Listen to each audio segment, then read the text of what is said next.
My idea came out of talking with a group of friends and a pet hate that we all had. We were all kind of getting annoyed about when you use lip balm products and you don't have a mirror and you have to carry one around with you. We decided that the best way to achieve this and get it sorted was to put a mirror on the inside of the lids so you could see it whilst you're using the product. I've decided that my target market is large businesses, so I'll patent my idea and I'll sell it to the businesses. In the next 3 to 5 years, I want to start accessing like more markets and talking to larger businesses like Nivea and Vaseline and stuff. And I think I need about £10,000 for my marketing. That's because I need to create a marketing campaign, and I also need to create a prototype to show to my businesses when I'm going to try and sell the idea to them. I also need some money to get my patent sorted and my trademark and everything. Have you thought about, just practically speaking, how it's going to stay clear with all the guff on the top? Well, I was thinking that like if I wanted to, I could put a cap on the top so you can lift the cap up and then you can see it. Okay. But obviously I need to do loads of testing in that, and especially when I'm making my prototype. Just out of interest, one quick question for you. What do I get for £10,000 for marketing? What's that going to get me? I have to do like all the marketing stuff, so like the ads and the website I'm going to create to sell my product from, and then obviously it's going to make a profit if it's reaching as many people as I can with the campaign. So you're selling it to a company? Yeah. Someone like Nivea, the makers of the brand Nivea, right? Okay. Yeah. How much do you expect them to pay for it? I think I just need to test a bit more and find out like what they expect to do, what they would expect to pay. Okay.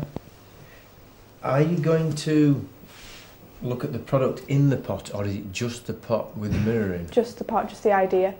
Right. Because I don't think that I can like compete with those massive brands, because they are really big brands. I don't think that I could get my market that big and get my idea that big. I'm just wondering whether you ought to bring your line of supply back one area in the chain, because Nivea won't buy the pot, they will buy the product in the pot. Yeah. You might want to consider selling to the manufacturers of the pots. It's not as glamorous selling to the pot manufacturers. Yeah. There might not be as much margin in selling to the manufacturers, but they're the ones that will provide that product to Nivea. So you might want to consider where your product's going to fit in the chain. Lovely, thanks very much, Ham. That's Thank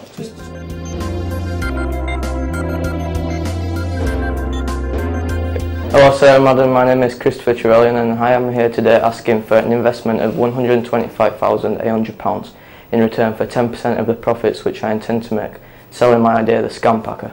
I intend to make this profit by selling my idea to the leading supermarket retailer in the UK, Tesco. My idea uses the technology of the already in place self-service checkouts but goes a step further. Instead of having just one conveyor belt, I will have 4 metal dividers at the end of the conveyor belt, each containing product scanners. At the end of the product scanners there will be bags. The consumer can therefore send different products down different sections, and this eliminates the whole process of having to pack their bags.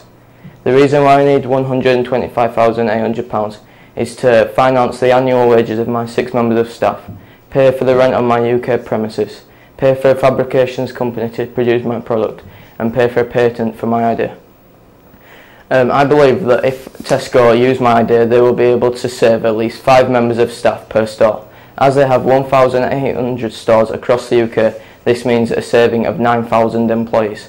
Taking into account that the average wage at Tesco is £18,000 a year, this will mean a saving of £162 million in their first year. I believe that a good price to sell my idea to Tesco will be £5 million. As I said earlier, you will get 10% of the profits I make, which is £500,000. So are you selling the idea at £5 million? Yes. Okay. So you're selling the idea at £5 million to Tesco's. How much is this product going to cost Tesco's per checkout to install? I haven't worked out those figures yet. Right, okay.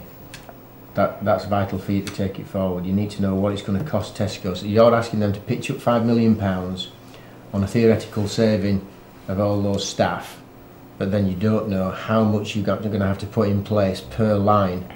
You can lose 6. How many staff did you say you could lose per store? Was it 9? 5. 5 members of staff.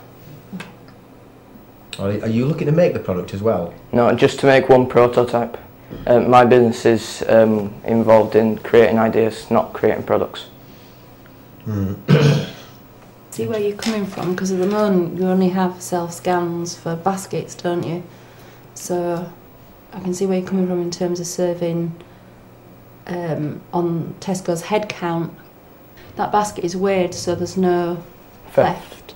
How could you control theft from this perspective? With the same technology, just weighing, like the same pad, except it's a harder pad, so it's not going to break. It's laid across the floor in front of the checkout, so the consumer can put the trolley across the pad. It weighs at the end on the bags. Yeah. So you can tell you're taking the same amount of goods out of your trolley to put in. Any more questions? No? Done. Thank you. Thank you. Right, thanks.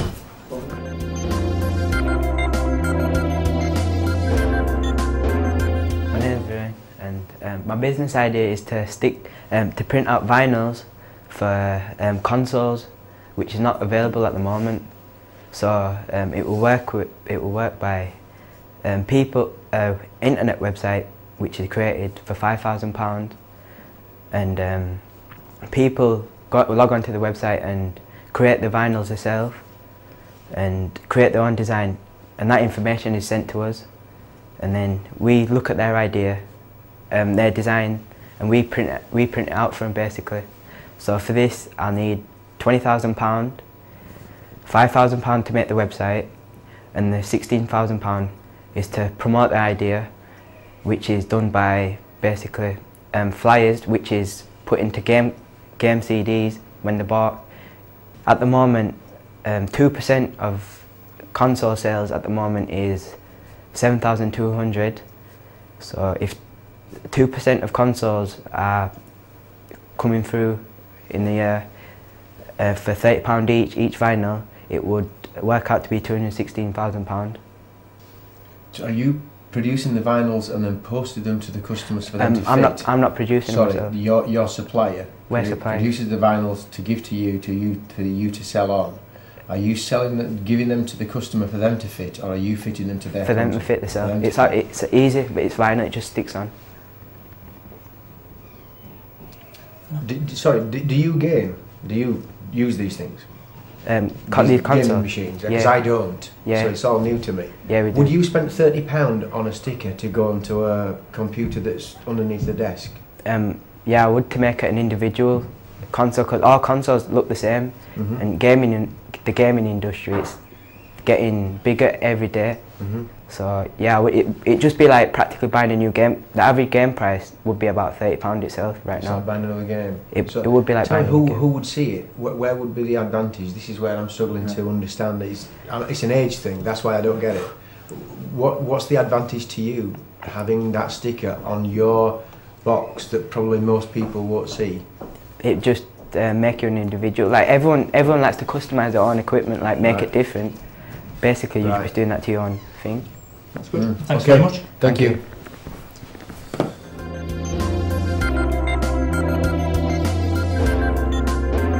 Hi, my name is Kasim Tariq, and my product is nicotine condoms. I'd like to patent the idea and then sell the idea to a company like Durex, a leading company, and I'd expect 1% of the profit back from them.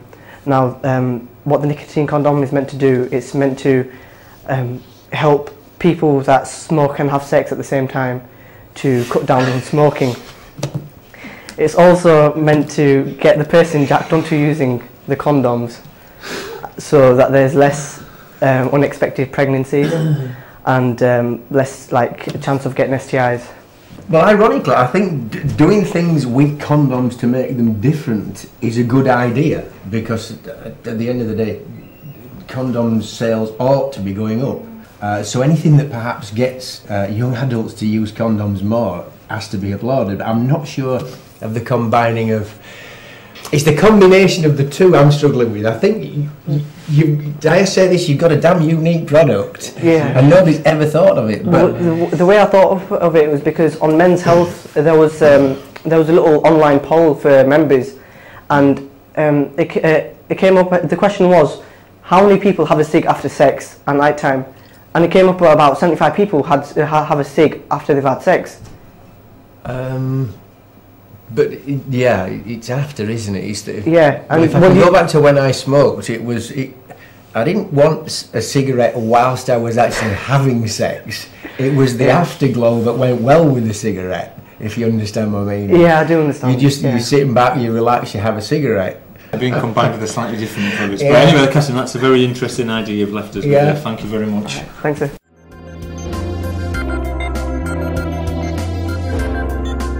Hi, my name's Sardhan Singh and my business is called Quick Alert. The business it's a device which you can put in your house alarm or your car alarm, and when one of those goes off it rings your mobile, giving you a pre-recorded message. The product will sell for $29.99 and it's going to be made in China for about £10. So sorry, if your house alarm goes off, it rings your mobile phone. Yeah, because if you're out, you don't know if your house alarm is going off or not. Right. Are there any sort of ongoing costs, for a mobile phone? I buy the handset and then there's an ongoing rental cost. Are there any sort of ongoing costs? Well, every time it rings your mobile, it's going to charge £1. Right. What's to stop you just using a traditional landline instead of a mobile? Well, if you're out and it's ringing your own house. No, it will be ringing your own. Use the landline to dial. I believe that technology is already there, available in quite a few alarms. Yeah, we could. Now it's taking you away from where you want to be, but I'm looking at additional earnings from your business idea. Yeah, in the year we can develop the business idea and look into other ways of making money from the idea. Yeah. All right. All right, Surgeon. Yeah. Thank you very much. Okay, thank you.